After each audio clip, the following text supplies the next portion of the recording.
فيه پدې کې آیات نخې دي بینات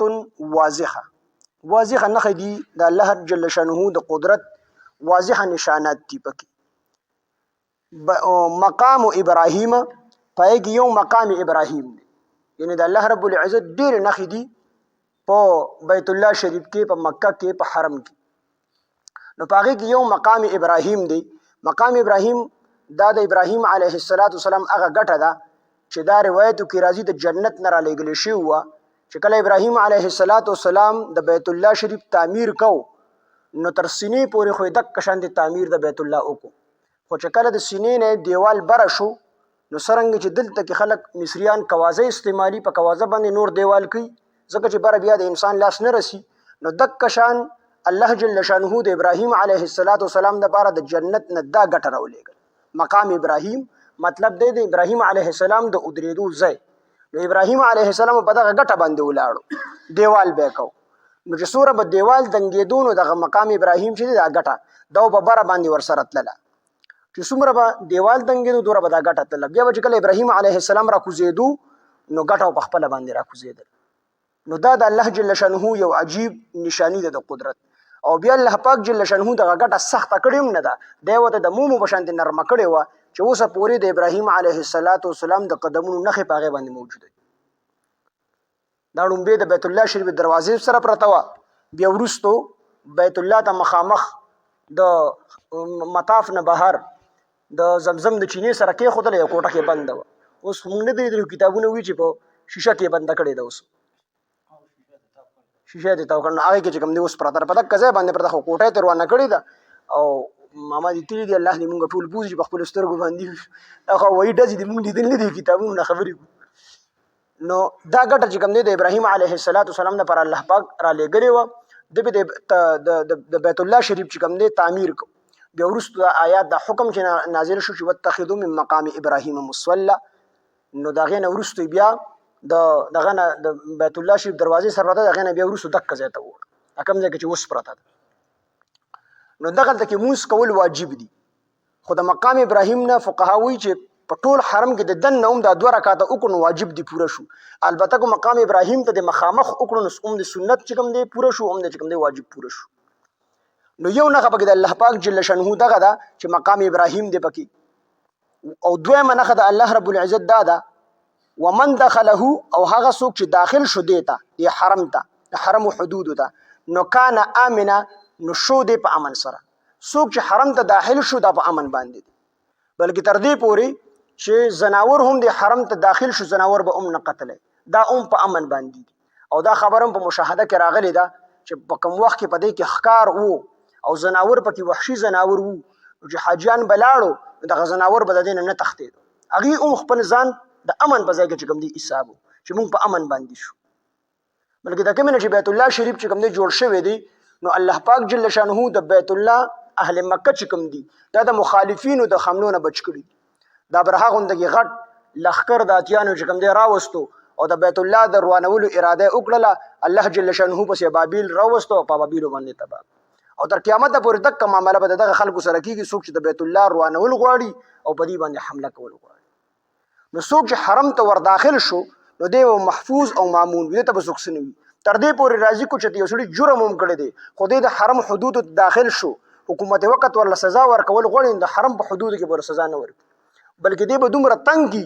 چې دی مجبوره شي د حرم د حدودو نه ووځي نو چې کله د حرم د حدودو نه ووځي نو بیا به ورله سزا ورکړي د حرم په حدودو کې ورله سزا نشي ورکولی نو حرم دا د امن ځای دی دا محفوظ ځای دی څوک چې دی ته داخل شو په امن باندې الله رب العزت تشریعي طور په دې کې چې کوم دی قتال حرام کړی دی چاته نقصان ورکول حرام کړی دي او دغه رنګ تکوینی طور د خلکو په زړونو کې د بیت الله محبت اچولې دي د هغې محبت ته وجې نه که څوک مسلمانان نه دي خو د بیت الله تعظیم یې په زړه کې دي د هغې د وجې نه د بیت الله او د حرم په حدودو کې دننه قتل او قتال دي عرب څومره لوی لوی ګناهونه به یې کول خو د حرم به احترام کو د حرم په حدودو کې به قتل او قتال نه او تر قیامته پورې دا حکم تشریع حکم دی چې د حرم په حدودو کې دننه قتال دا حرام دی دا حرام د فتح مکې په موقع باندې نبی علیه السلام ته د لږو ګنټو دپاره قتال آزاد شو د 100 خلکو دپاره څه کسان داسې وو چې هغه د دیني مصلحت ته وجې نه وجل غوښتل، نو نبي علیه السلام ته د فتح مکې په موقع باندې اجازت ورکړل شو د لږو کسانو دپاره چې هغه د حرم په حدودو کې نبي علیه السلام قتل کړل.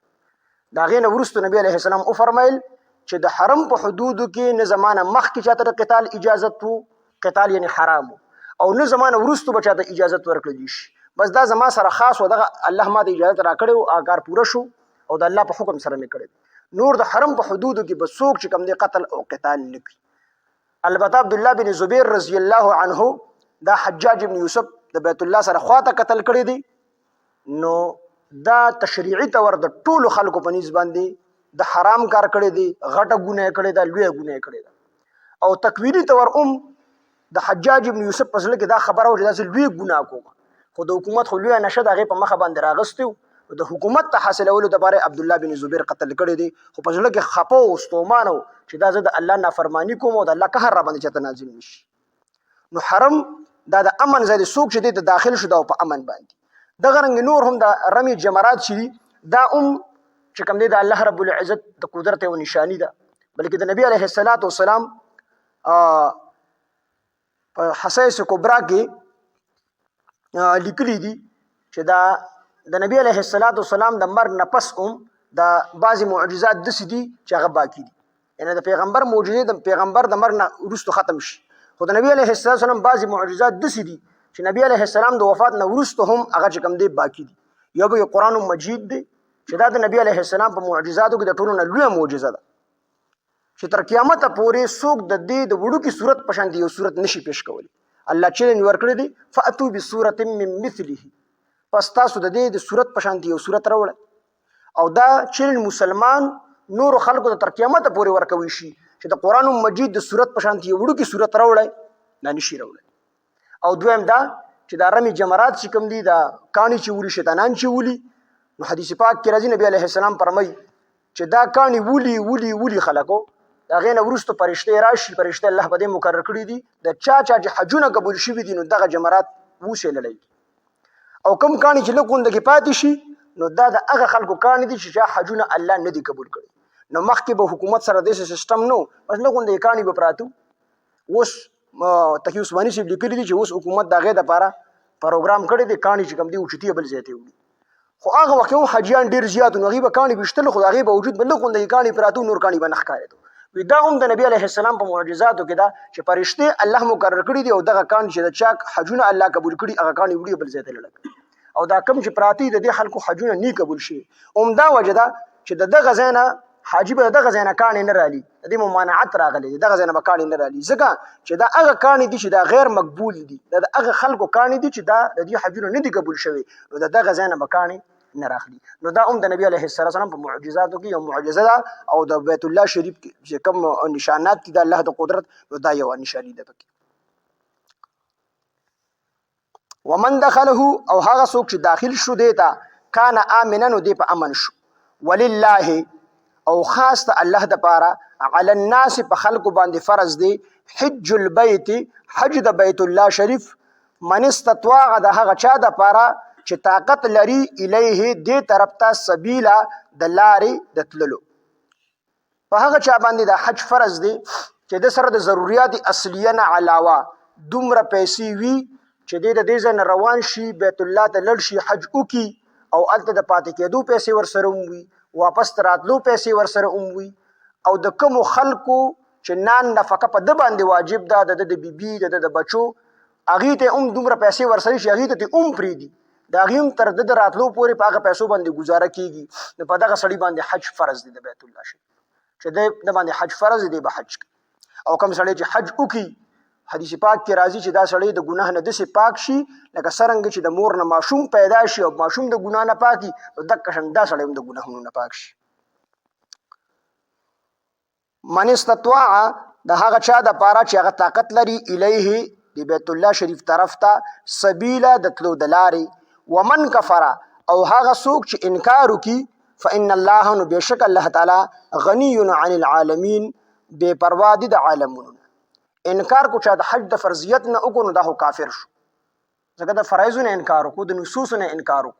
او که نه سړی انکار نه کوي خو حج پې فرض دی دوی حج له نه ځي، نو بیا هم نبی علیه السلام د باره کې ډېر سخت وعید فرمایل دي. نبی علیه السلام فرمایي چې کوم سړي باندې حج فرض دی او د حج اونکو، نو حدیث پاک کې راځي فلیمت ان شاء یهودیا او نصرانیا، د ده خو خدا کو دی یهودي مري او کو دی نصراني مري خو مسلمان به نه مري. څومره غټ وعید په ده باندې راغلی. نو چا باندې چې حجونه فرض دي نو هغوی کوشش وکړي چې خپلو د حج دپاره داخله وکړي، او چا دپاره فرض نه دي نو هغوی دعاګانې کوي چې الله پاک موږ دقه شانتې بوځي، فرض دې را باندې نه وي خو الله دې بوځي.